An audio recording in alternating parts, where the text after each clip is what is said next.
നമസ്കാരം.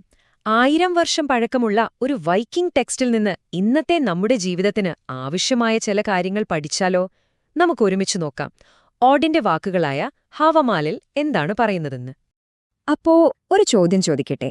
1000 കൊല്ലം മുൻപുള്ള ഒരു വൈക്കിംഗ് കവിതയ്ക്ക് ഇന്നത്തെ നമ്മുടെ പ്രശ്നങ്ങളെപ്പറ്റി വല്ലതും പറയാനുണ്ടാകുമോ? നമുക്ക് നോക്കാം. ഈ ഒരു ചോദ്യത്തിന്റെ ഉത്തരം തേടിയാണ് നമ്മളിന്ന് പോകുന്നത്. അപ്പോൾ നമ്മുടെ ഈ യാത്ര തുടങ്ങുന്നത് ഏറ്റവും ബേസിക്കായ പക്ഷെ ഒരുപക്ഷെ ഏറ്റവും പ്രധാനപ്പെട്ട ഒരു കാര്യത്തിൽ നിന്നാണ്, പുതിയൊരിടത്തേക്ക് എങ്ങനെ കടന്നു ചെല്ലണമെന്നതിനെക്കുറിച്ച്. ഇതിലെ രസം എന്താണെന്ന് വെച്ചാ, ഇത് ശത്രുക്കളെ പേടിച്ചു ജീവിക്കാനല്ല പറയുന്നത്. മറിച്ച് നമ്മൾ ഏത് പുതിയ സാഹചര്യത്തിലേക്ക് ചെല്ലുമ്പോഴും, അത് പുതിയൊരു ജോലിയാകാം, ഒരു പാർട്ടിക്ക് പോകുന്നതാകാം, എന്തായാലും ചുറ്റുമൊന്ന് ശ്രദ്ധിക്കണം, ഒരു ബോധം വേണം. ഇന്ന് നമ്മളിതിനെ സിറ്റുവേഷണൽ അവയർനെസ് എന്നൊക്കെ പറയില്ലേ, അത് തന്നെ. ഹവാമാൽ അതിഥി സൽക്കാരത്തിന്റെ കാര്യത്തിലും കുറേ കാര്യങ്ങൾ പറയുന്നുണ്ട്. ഒരു അതിഥിയുടെ ഏറ്റവും അടിസ്ഥാനപരമായ ആവശ്യങ്ങൾ എന്തൊക്കെയാണ്?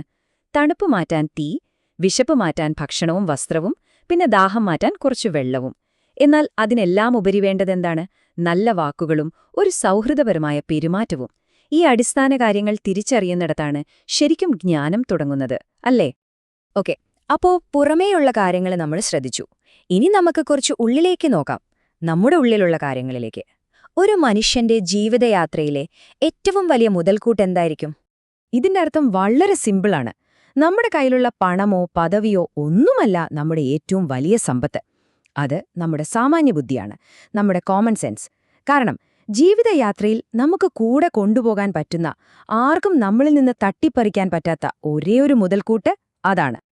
ഇവിടെയാണ് ആ ഒരു കോൺട്രാസ്റ്റ് വരുന്നത്. നോക്കൂ, നിങ്ങളുടെ സാമാന്യബുദ്ധി നിങ്ങളുടെ ഏറ്റവും വലിയ മുതൽക്കൂട്ടാകുമ്പോൾ, അമിതമായ മദ്യപാനം പോലുള്ള ശീലങ്ങൾ നിങ്ങളുടെ യാത്രയിലെ ഏറ്റവും വലിയ ഭാരമായി മാറുന്നു. ഒന്ന് നിങ്ങളെ മുന്നോട്ട് കൊണ്ടുപോകുമ്പോൾ മറ്റൊന്ന് നിങ്ങളെ താഴേക്ക് വലിക്കും. അപ്പോ ഇതെങ്ങനെ പ്രാവർത്തികമാക്കാം? ഹവാമാൽ വളരെ പ്രാക്ടിക്കലായി 3 കാര്യങ്ങൾ പറയുന്നുണ്ട്. 1, നിങ്ങളുടെ ലിമിറ്റ് അറിഞ്ഞ് മാത്രം കുടിക്കുക.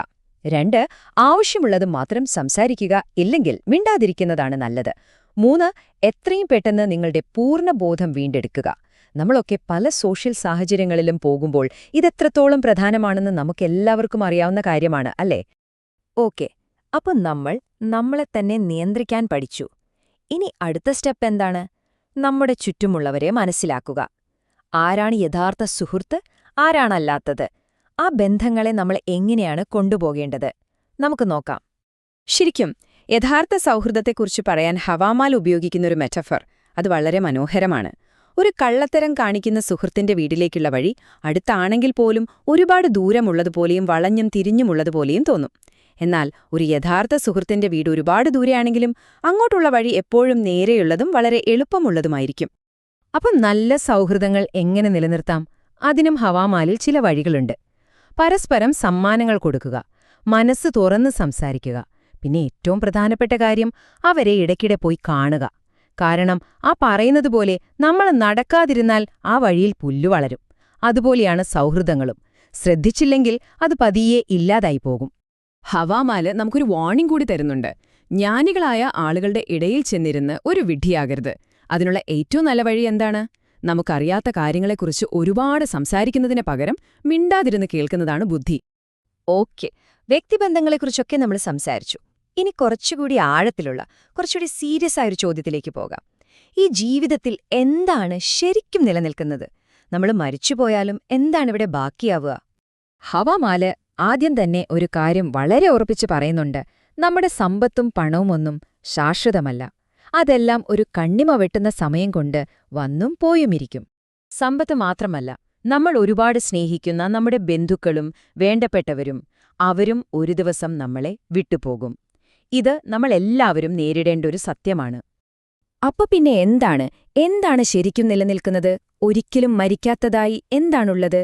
ഹവാമാലിലെ ഏറ്റവും പ്രശസ്തമായ ഈ വരികൾ കേൾക്കൂ. കന്നുകാലികൾ ചാകും, ബന്ധുക്കളും മരിക്കും, നീയും ഒരുനാൾ മരിക്കും. എന്നാൽ ഒരാൾ നേടിയെടുത്ത സൽപ്പേര് അതൊരിക്കലും മരിക്കുകയില്ല. അതായത് അമരത്വം വേണമെങ്കിൽ ഒരൊറ്റ വഴിയേ ഉള്ളൂ, അത് നല്ലൊരു പേര് സമ്പാദിക്കുക എന്നതാണ്. ഇത്രയും ആഴത്തിലുള്ള ഈ അറിവൊക്കെ എവിടെ നിന്നാണ് വന്നത്? ഇത് വെറുതെ കുറെ ഉപദേശങ്ങൾ മാത്രമല്ല, ഇതിനു പിന്നിൽ വലിയൊരു ത്യാഗത്തിന്റെ കഥയുണ്ട്. ഈ ജ്ഞാനം വെറുതെ കിട്ടിയതില്ല. 9 ദിവസം 9 രാത്രിയും പകലും നീണ്ടുനിന്ന കൊടിയ സഹനത്തിലൂടെയാണ് അത് നേടിയെടുത്തത്. ഇത് മറ്റാരുടെയുമല്ല, ഓഡിന്റെ തന്നെ ത്യാഗമായിരുന്നു. പ്രപഞ്ചരഹസ്യങ്ങളും റൂൺസിന്റെ ജ്ഞാനവുമൊക്കെ നേടാൻ വേണ്ടി അദ്ദേഹം സ്വയം ലോകവൃക്ഷത്തിൽ തൂഴിക്കിടന്നു, ഒരു കുന്തത്താൽ മുറിവേറ്റ് 9 ദിവസം. ഈ ത്യാഗം നടന്ന സ്ഥലം വിൻഡി ട്രീ എന്നാണ് അറിയപ്പെടുന്നത്. പ്രപഞ്ചത്തിന്റെ നടുക്ക് നിൽക്കുന്ന ഒരു വലിയ മരം. ആ മരത്തിൽ തൂങ്ങിക്കിടന്നാണ് ഓഡിന് ജ്ഞാനം ലഭിച്ചത്. ഹവാമാലിൽ തന്നെ അതിനെക്കുറിച്ച് പറയുന്നത് എന്താണെന്ന് വെച്ചാൽ, അതിന്റെ വേരുകൾ എവിടെ നിന്നാണ് വരുന്നതെന്ന് ആർക്കും അറിയില്ല എന്നാണ്. അപ്പോ ഇത്രയും വലിയ വിലയാണ് ജ്ഞാനത്തിനുള്ളതെങ്കിൽ അത് നേടാനായി നിങ്ങൾ എന്ത് സഹിക്കാൻ തയ്യാറാണ്? 1000 വർഷം പഴക്കമുള്ള ഈ ചോദ്യം ഇന്ന് ഞാൻ നിങ്ങൾക്ക് മുന്നിൽ വെക്കുകയാണ്.